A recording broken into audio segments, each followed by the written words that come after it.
Hai semuanya.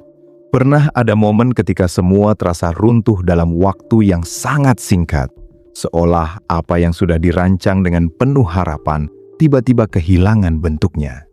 Dan di saat seperti itu, pikiran seringkali berubah menjadi suara paling keras yang justru tidak membantu sama sekali. Kalian mungkin pernah merasakan bagaimana kegagalan bukan hanya soal hasil yang tidak sesuai harapan, tetapi juga soal bagaimana diri sendiri mulai berbicara dengan nada yang lebih keras, lebih tajam, bahkan lebih kejam dibandingkan siapapun di luar sana. Di titik itulah, banyak orang sebenarnya bukan kalah oleh keadaan, tetapi oleh cara memperlakukan diri sendiri setelah keadaan tidak berjalan sesuai rencana. Dan disinilah pentingnya memahami bahwa menghadapi kegagalan dengan tenang bukan berarti tidak merasa kecewa, bukan berarti tidak merasa sedih, tetapi tentang bagaimana tetap berdiri tanpa menjadikan diri sendiri sebagai musuh. Kita semua hidup dalam dunia yang tanpa sadar sering mengajarkan bahwa keberhasilan adalah standar utama untuk menilai-nilai diri. Sejak kecil, banyak dari kita terbiasa mendapatkan apresiasi ketika berhasil, dan sebaliknya, merasakan tekanan ketika gagal. Tanpa disadari, pola ini membentuk cara berpikir bahwa kegagalan adalah sesuatu yang harus dihindari dengan segala cara, bukan sesuatu yang bisa diterima sebagai bagian dari proses. Akibatnya, ketika kegagalan benar-benar terjadi, yang muncul bukan hanya rasa kecewa, tetapi juga rasa malu, rasa bersalah, bahkan rasa tidak layak. Padahal jika dilihat lebih dalam, kegagalan bukanlah sesuatu yang berdiri sendiri, melainkan bagian yang tidak terpisahkan dari perjalanan apapun yang bernilai. Kalian semua pasti pernah melihat seseorang yang tampak begitu kuat menghadapi kegagalan, seolah-olah tidak terpengaruh sama sekali. Namun kenyataannya, ketenangan seperti itu bukan sesuatu yang muncul secara instan, melainkan hasil dari cara berpikir yang dilatih secara perlahan. Orang-orang yang terlihat tenang bukan berarti tidak merasakan apa-apa, tetapi mereka tidak membiarkan perasaan tersebut mengendalikan cara memandang diri sendiri. Mereka mengerti bahwa satu kegagalan tidak pernah cukup untuk mendefinisikan siapa diri mereka. Dan yang lebih penting lagi, mereka tidak menggunakan kegagalan sebagai alasan untuk merendahkan diri. Seringkali yang membuat kegagalan terasa begitu berat bukanlah peristiwa itu sendiri, tetapi cerita yang kita bangun di dalam pikiran setelahnya. Ketika sesuatu tidak berjalan sesuai harapan, pikiran dengan cepat mengisi ruang kosong dengan berbagai asumsi, seperti merasa tidak cukup baik, merasa selalu salah, atau merasa tidak akan pernah berhasil. Cerita-cerita ini terdengar meyakinkan karena muncul dari dalam diri sendiri, tetapi bukan berarti semuanya benar. Justru disinilah letak tantangan terbesar, yaitu belajar membedakan antara kenyataan dan interpretasi. Kegagalan adalah kenyataan, tetapi merasa tidak berharga adalah interpretasi yang belum tentu benar. Kita perlu mulai melihat bahwa kegagalan tidak pernah datang untuk menghancurkan, tetapi untuk menunjukkan bagian mana yang belum bekerja dengan baik. Jika dilihat dari sudut pandang ini, kegagalan berubah dari sesuatu yang menakutkan menjadi sesuatu yang informatif. Bukan lagi tentang siapa yang salah, tetapi tentang apa yang bisa diperbaiki. Dengan cara pandang seperti ini, beban yang sebelumnya terasa sangat berat, perlahan menjadi lebih ringan, karena fokus tidak lagi pada menyalahkan diri, tetapi pada memahami situasi dengan lebih jernih. Kalian mungkin bertanya, bagaimana caranya tetap tenang ketika semuanya terasa berantakan? Jawabannya bukan dengan menekan perasaan atau berpura-pura kuat, tetapi dengan memberi ruang untuk merasakan tanpa menghakimi. Ketika kecewa, akui rasa kecewa itu. Ketika sedih, biarkan kesedihan itu hadir tanpa dilawan. Namun yang perlu dijaga adalah, jangan sampai perasaan tersebut berubah menjadi label permanen terhadap diri sendiri. Merasa gagal adalah hal yang wajar, tetapi menganggap diri sebagai kegagalan adalah hal yang berbeda. Dalam banyak kasus, kita cenderung memperlakukan diri sendiri dengan standar yang jauh lebih keras dibandingkan memperlakukan orang lain. Jika teman mengalami kegagalan, kita mungkin akan memberikan dukungan, mencoba memahami, bahkan memberi semangat. Namun ketika hal yang sama terjadi pada diri sendiri, yang muncul justru kritik yang tajam dan tanpa ampun. Perbedaan ini menunjukkan bahwa sebenarnya Kita sudah tahu bagaimana cara bersikap dengan bijak, hanya saja belum terbiasa menerapkannya pada diri sendiri.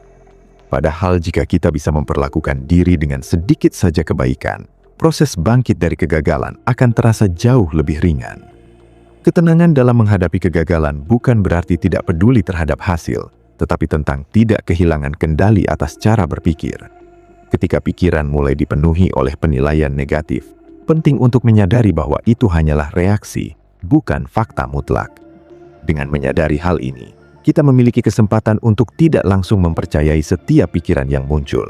Kita bisa memilih untuk berhenti sejenak, menarik nafas, dan melihat situasi dengan sudut pandang yang lebih luas. Seringkali kegagalan membuat kita merasa tertinggal dibanding orang lain. Melihat orang lain yang tampak berhasil bisa memicu perasaan tidak cukup. Namun perlu diingat bahwa setiap orang berjalan di jalur yang berbeda, dengan waktu yang berbeda, dan dengan tantangan yang berbeda.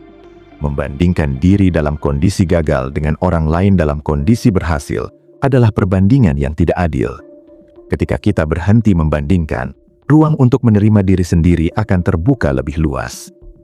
Proses bangkit tidak selalu terlihat dramatis, tidak selalu tentang perubahan besar dalam waktu singkat. Kadang bangkit hanya berarti mampu menjalani hari berikutnya tanpa terus-menerus menyalahkan diri. Kadang bangkit berarti berani mencoba lagi, meskipun masih ada rasa takut.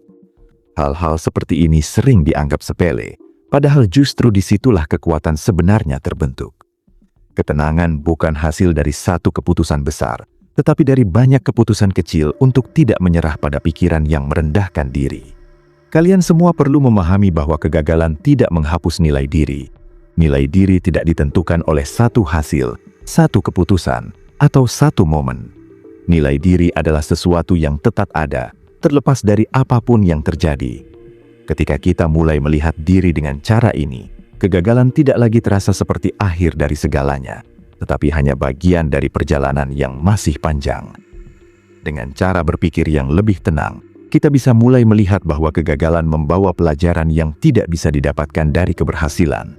Kegagalan memaksa kita untuk berhenti, untuk mengevaluasi, dan untuk memahami hal-hal yang sebelumnya terlewatkan. Dalam arti tertentu, kegagalan memberikan kedalaman pada pengalaman hidup. Namun sebuah ini tidak berarti bahwa kegagalan harus disukai atau dicari.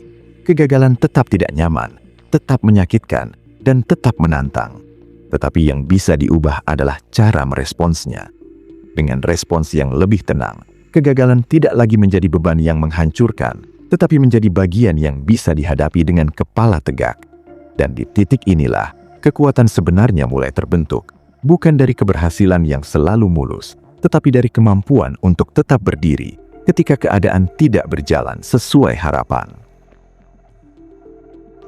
Ketenangan dalam menghadapi kegagalan sebenarnya bukan sesuatu yang datang secara alami, melainkan sesuatu yang perlu dibangun melalui kesadaran yang terus dilatih. Banyak dari kita terbiasa bereaksi secara otomatis ketika menghadapi situasi yang tidak menyenangkan, termasuk kegagalan.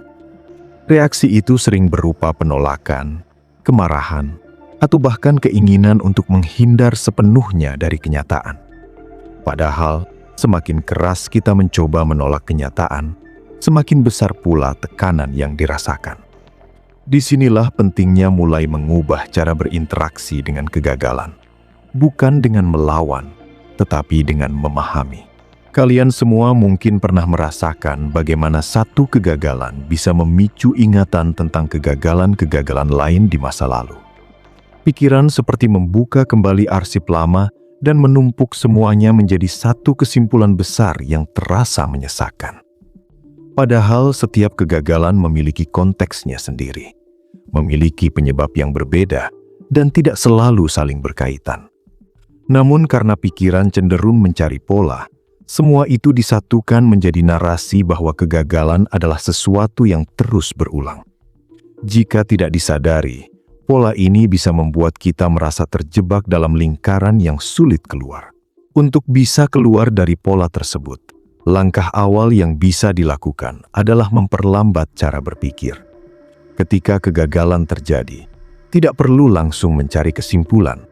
Beri waktu untuk melihat apa yang benar-benar terjadi, tanpa menambahkan cerita yang belum tentu akurat. Dengan cara ini, kita bisa mulai memisahkan antara fakta dan asumsi. Fakta adalah apa yang benar-benar terjadi, sementara asumsi adalah interpretasi yang seringkali dipengaruhi oleh emosi. Semakin jelas perbedaan ini, semakin mudah bagi kita untuk tidak terjebak dalam penilaian yang berlebihan. Kalian mungkin juga menyadari bahwa kegagalan seringkali memicu keinginan untuk menarik diri dari lingkungan. Ada rasa tidak nyaman untuk berhadapan dengan orang lain, terutama jika merasa dinilai atau dibandingkan. Namun, menarik diri sepenuhnya justru bisa memperkuat perasaan negatif, karena tidak ada perspektif lain yang masuk. Dalam kondisi seperti ini, penting untuk tetap terhubung dengan orang-orang yang bisa memberikan pandangan yang lebih seimbang, bukan untuk mencari validasi semata, tetapi untuk mengingatkan bahwa kegagalan bukanlah akhir dari segalanya. Kita juga perlu memahami bahwa proses menerima kegagalan tidak selalu berjalan lurus. Ada hari di mana perasaan terasa lebih ringan, tetapi ada juga hari di mana semuanya terasa kembali berat. Ini bukan tanda bahwa kita tidak berkembang, melainkan bagian dari proses itu sendiri. Perubahan cara berpikir tidak terjadi dalam satu waktu, melainkan melalui banyak pengalaman yang diolah secara perlahan. Dengan memahami hal ini, kita bisa lebih sabar terhadap diri sendiri, tanpa terburu-buru untuk merasa baik-baik saja. Dalam menghadapi kegagalan, salah satu hal yang sering diabaikan adalah pentingnya menjaga cara berbicara kepada diri sendiri. Kata-kata yang digunakan dalam pikiran memiliki pengaruh besar terhadap bagaimana kita merasakan sesuatu. Ketika kata-kata yang muncul penuh dengan kritik dan penilaian, emosi yang dirasakan juga cenderung lebih berat. Sebaliknya, ketika kata-kata yang digunakan lebih netral atau bahkan lebih mendukung, emosi yang muncul juga lebih mudah dikelola. Ini bukan tentang berpikir positif secara berlebihan, tetapi tentang tidak menambah beban yang sebenarnya tidak perlu. Kalian semua juga perlu menyadari bahwa tidak semua kegagalan harus segera diperbaiki. Ada kalanya yang dibutuhkan bukan solusi cepat, tetapi waktu untuk memahami. Terlalu cepat mencari perbaikan bisa membuat kita melewatkan pelajaran yang sebenarnya penting. Dengan memberi ruang untuk merenung, kita bisa melihat hal-hal yang sebelumnya tidak terlihat, seperti pola kebiasaan, cara mengambil keputusan, atau bahkan ekspektasi yang terlalu tinggi. Semua ini menjadi bahan yang berharga untuk langkah berikutnya. Kegagalan juga seringkali membuat kita mempertanyakan arah yang sedang ditempuh. Ini bukan hal yang buruk, justru bisa menjadi kesempatan untuk memastikan kembali apakah tujuan yang dikejar masih relevan atau perlu disesuaikan. Kadang, kegagalan bukan berarti kita kurang berusaha, tetapi mungkin arah yang diambil memang perlu diubah. Dengan melihatnya seperti ini, kegagalan menjadi alat untuk mengoreksi, bukan untuk menghukum. Dalam proses bangkit, penting untuk tidak terlalu fokus pada hasil akhir. Terlalu terobsesi dengan hasil bisa membuat perjalanan terasa berat dan penuh tekanan. Sebaliknya, ketika fokus dialihkan pada proses, setiap langkah kecil menjadi berarti. Proses memberi ruang untuk belajar, untuk mencoba, dan untuk berkembang tanpa harus selalu merasa diawasi oleh hasil. Dengan pendekatan ini, kegagalan tidak lagi terasa sebagai titik akhir, tetapi sebagai bagian dari perjalanan yang terus berjalan. Kalian semua mungkin pernah mendengar bahwa waktu akan menyembuhkan. Dalam konteks kegagalan, waktu memang membantu, tetapi bukanlah satu-satunya faktor. Yang lebih penting adalah bagaimana kita menggunakan waktu tersebut. Jika waktu diisi dengan terus mengulang penilaian negatif, luka yang ada justru bisa semakin dalam. Namun, jika waktu digunakan untuk memahami, menerima, dan perlahan memperbaiki, luka tersebut bisa berubah menjadi kekuatan. Ketenangan bukan berarti tidak ada gejolak, tetapi kemampuan untuk tetap stabil di tengah gejolak tersebut. Ini adalah keterampilan yang bisa dilatih, bukan sesuatu yang hanya dimiliki oleh orang-orang tertentu. Dengan kesadaran yang terus diasah, kita bisa mulai melihat bahwa kegagalan tidak lagi perlu ditakuti, karena kita memiliki cara untuk menghadapinya. Dan ketika rasa takut berkurang, keberanian untuk mencoba kembali akan muncul dengan sendirinya. Pada akhirnya, menghadapi kegagalan dengan tenang adalah tentang membangun hubungan yang lebih sehat dengan diri sendiri.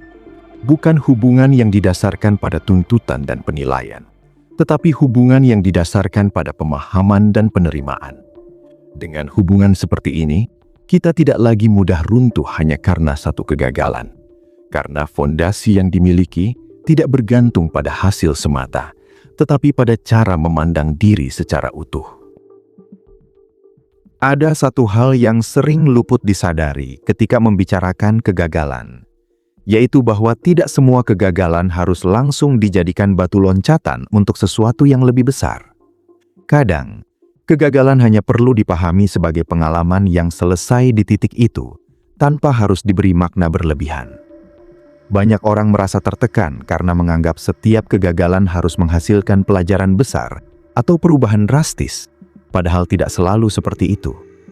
Ada kegagalan yang memang hanya menjadi bagian kecil dari perjalanan dan tidak perlu diangkat menjadi sesuatu yang terlalu berat untuk dipikirkan terus-menerus.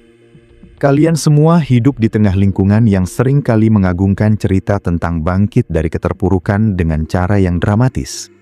Cerita-cerita seperti ini memang menginspirasi, tetapi tanpa disadari, juga bisa menciptakan ekspektasi yang tidak realistis. Tidak semua orang akan bangkit dengan cara yang spektakuler, dan itu bukan berarti gagal dalam proses bangkit. Bangkit bisa terlihat sangat sederhana, bahkan nyaris tidak terlihat oleh orang lain. Bangkit bisa berarti memilih untuk tetap melangkah, meskipun langkahnya kecil dan pelan. Dalam menghadapi kegagalan, ada kecenderungan untuk mencari penyebab tunggal, seolah-olah semua bisa dijelaskan dengan satu alasan. Padahal kenyataannya, banyak hal dalam hidup dipengaruhi oleh berbagai faktor yang saling berkaitan. Dengan mencoba menyederhanakan penyebab menjadi satu hal saja, kita justru beresiko menyalahkan diri secara tidak adil. Lebih bijak jika melihat kegagalan sebagai hasil dari berbagai kondisi yang bertemu di satu titik, bukan sebagai bukti bahwa diri tidak cukup baik. Kalian semua juga perlu memahami bahwa rasa tidak nyaman setelah kegagalan adalah sesuatu yang wajar. Tidak perlu terburu-buru untuk menghilangkannya. Perasaan tidak nyaman seringkali membawa pesan tentang apa yang dianggap penting. Jika tidak ada rasa kecewa, mungkin itu berarti hal tersebut memang tidak terlalu berarti. Jadi, alih-alih melawan rasa tidak nyaman, kita bisa mulai melihatnya sebagai tanda bahwa ada sesuatu yang perlu diperhatikan. Dalam perjalanan menerima kegagalan, penting untuk tidak terjebak dalam pola pikir hitam putih. Tidak semua hal harus dilihat sebagai berhasil atau gagal sepenuhnya. Banyak situasi yang berada di antara keduanya. Ada bagian yang berjalan dengan baik, dan ada bagian yang perlu diperbaiki. Dengan melihat secara lebih seimbang, kita bisa menghindari penilaian yang terlalu ekstrim terhadap diri sendiri. Kalian semua juga mungkin pernah merasa takut untuk mencoba lagi setelah mengalami kegagalan. Ketakutan ini wajar, karena otak secara alami ingin menghindari rasa sakit yang sama. Namun jika ketakutan ini dibiarkan mengendalikan, ruang untuk berkembang akan menjadi semakin sempit. Cara untuk menghadapinya bukan dengan memaksa diri secara keras, tetapi dengan membangun kembali kepercayaan secara perlahan. Mulai dari langkah kecil, dari hal-hal yang masih terasa aman, dan dari situ perlahan memperluas batas. Kegagalan juga seringkali menguji kesabaran. Dalam dunia yang serba cepat, kita terbiasa menginginkan hasil yang juga cepat. Ketika sesuatu tidak berjalan sesuai harapan, muncul keinginan untuk segera memperbaiki atau bahkan mengganti arah secara drastis. Padahal tidak semua hal bisa diselesaikan dengan cepat. Ada proses yang memang membutuhkan waktu, dan kesabaran menjadi kunci untuk bisa melewatinya dengan lebih tenang. Kalian semua tidak perlu menjadi sempurna untuk bisa bangkit dari kegagalan. Justru, menerima bahwa diri tidak sempurna adalah langkah awal untuk bisa bergerak maju tanpa beban berlebihan. Ketika kita berhenti menuntut kesempurnaan, ruang untuk belajar menjadi lebih luas. Kesalahan tidak lagi dilihat sebagai sesuatu yang harus dihindari sepenuhnya, tetapi sebagai bagian dari proses yang tidak terpisahkan. Dalam banyak hal, cara kita memandang kegagalan akan menentukan seberapa besar dampaknya terhadap kehidupan. Jika kegagalan dilihat sebagai ancaman, maka setiap kegagalan akan terasa menakutkan. Namun jika dilihat sebagai bagian dari perjalanan, maka kegagalan akan terasa lebih mudah diterima. Perubahan sudut pandang ini tidak terjadi dalam satu malam, tetapi bisa dibangun melalui kebiasaan kecil untuk melihat segala sesuatu dengan lebih terbuka. Kalian semua juga perlu memberi diri sendiri izin untuk beristirahat setelah mengalami kegagalan. Tidak semua hal harus langsung diselesaikan. Ada kalanya yang dibutuhkan adalah jeda untuk mengumpulkan kembali energi dan pikiran. Istirahat bukan berarti menyerah, tetapi bagian dari strategi untuk bisa kembali dengan kondisi yang lebih siap. Kegagalan seringkali membuat kita merasa kehilangan arah, tetapi di sisi lain juga membuka kesempatan untuk menemukan arah yang baru. Ini adalah momen untuk bertanya kembali apa yang sebenarnya diinginkan, apa yang benar-benar penting, dan apa yang layak untuk diperjuangkan. Pertanyaan-pertanyaan seperti ini mungkin tidak memiliki jawaban yang instan, tetapi justru disitulah nilai dari proses tersebut. Dengan semua pemahaman ini, kita bisa mulai melihat bahwa menghadapi kegagalan dengan tenang bukanlah sesuatu yang mustahil. Ini adalah proses yang membutuhkan waktu, kesabaran, dan kesadaran. Tidak ada cara instan, tetapi ada banyak langkah kecil yang bisa dilakukan setiap hari untuk membangun ketenangan tersebut. Dan seiring waktu, ketenangan itu akan menjadi bagian dari cara kita menjalani hidup. Pada akhirnya, menghadapi kegagalan dengan tenang bukan hanya tentang bagaimana kita merespon satu peristiwa tertentu, tetapi tentang bagaimana kita membentuk cara berpikir yang lebih luas terhadap kehidupan itu sendiri. Kegagalan hanyalah salah satu bagian dari banyak kemungkinan yang ada dan tidak selalu bisa dihindari. Namun yang selalu bisa dikendalikan adalah bagaimana kita memaknai dan meresponsnya. Disinilah letak kekuatan yang seringkali tidak disadari, bahwa kendali terbesar bukan pada hasil, tetapi pada cara melihat hasil tersebut. Kalian semua mungkin pernah berada di titik di mana kegagalan terasa begitu personal, seolah-olah mencerminkan seluruh nilai diri. Perasaan seperti ini bisa sangat kuat, karena melibatkan identitas dan harga diri. Namun penting untuk diingat bahwa apa yang terjadi tidak selalu menggambarkan siapa diri sebenarnya. Ada jarak antara peristiwa dan identitas, dan menjaga jarak ini sangat penting agar kita tidak terjebak dalam penilaian yang tidak adil. Dalam proses menerima kegagalan, ada kebutuhan untuk belajar melepaskan ekspektasi yang terlalu kaku. Ekspektasi seringkali memberikan arah, tetapi jika terlalu kaku, bisa menjadi sumber tekanan. Ketika kenyataan tidak sesuai dengan ekspektasi, muncul rasa kecewa yang mendalam. Dengan sedikit melonggarkan ekspektasi, kita memberi ruang bagi kemungkinan lain untuk muncul. Ini bukan berarti tidak memiliki tujuan, tetapi lebih pada fleksibilitas dalam menghadapi kenyataan. Kalian juga perlu memahami bahwa setiap orang memiliki ritme yang berbeda dalam menghadapi kegagalan. Ada yang membutuhkan waktu lebih lama, ada yang lebih cepat. Tidak ada standar yang harus diikuti. Membandingkan proses diri dengan orang lain hanya akan menambah tekanan yang sebenarnya tidak perlu. Fokus pada proses sendiri akan membuat perjalanan terasa lebih ringan dan lebih jujur. Kegagalan seringkali mengajarkan hal-hal yang tidak bisa diajarkan oleh keberhasilan. Dari kegagalan, kita belajar tentang batas, tentang ketahanan, dan tentang cara menghadapi ketidakpastian. Hal-hal ini mungkin tidak terasa menyenangkan saat dialami, tetapi memiliki nilai yang besar dalam jangka panjang. Tanpa kegagalan, banyak pelajaran penting yang tidak pernah benar-benar dipahami. Kalian semua juga perlu memberi ruang untuk memaafkan diri sendiri. Memaafkan bukan berarti melupakan atau mengabaikan kesalahan, tetapi melepaskan beban yang terus dibawa. Selama kita terus menyalahkan diri, energi akan habis untuk hal yang tidak produktif. Dengan memaafkan, energi tersebut bisa dialihkan untuk hal-hal yang lebih membangun. Dalam perjalanan ini, penting untuk tetap menjaga hubungan dengan hal-hal yang memberikan makna. Kegagalan bisa membuat kita kehilangan arah, tetapi kembali pada hal-hal yang bermakna bisa membantu menemukan kembali pijakan. Entah itu hubungan dengan orang lain, aktivitas yang disukai, atau nilai-nilai yang diyakini. Semua ini bisa menjadi sumber kekuatan yang membantu melewati masa sulit. Kalian semua juga perlu menyadari bahwa tidak semua orang akan memahami proses yang sedang dijalani. Ada yang mungkin menghakimi, ada yang meremehkan, dan ada juga yang tidak peduli. Namun, ini bukan berarti bahwa proses yang dijalani tidak valid. Validasi utama tetap berasal dari dalam diri sendiri. Ketika kita bisa memahami diri dengan baik, penilaian dari luar tidak lagi memiliki pengaruh yang terlalu besar. Kegagalan tidak menghapus kemungkinan untuk berhasil di masa depan. Justru seringkali menjadi bagian dari jalan menuju keberhasilan tersebut. Banyak hal besar yang lahir dari serangkaian kegagalan yang tidak terlihat oleh orang lain. Dengan memahami hal ini, kita bisa melihat bahwa kegagalan bukanlah akhir, tetapi bagian dari perjalanan yang lebih panjang.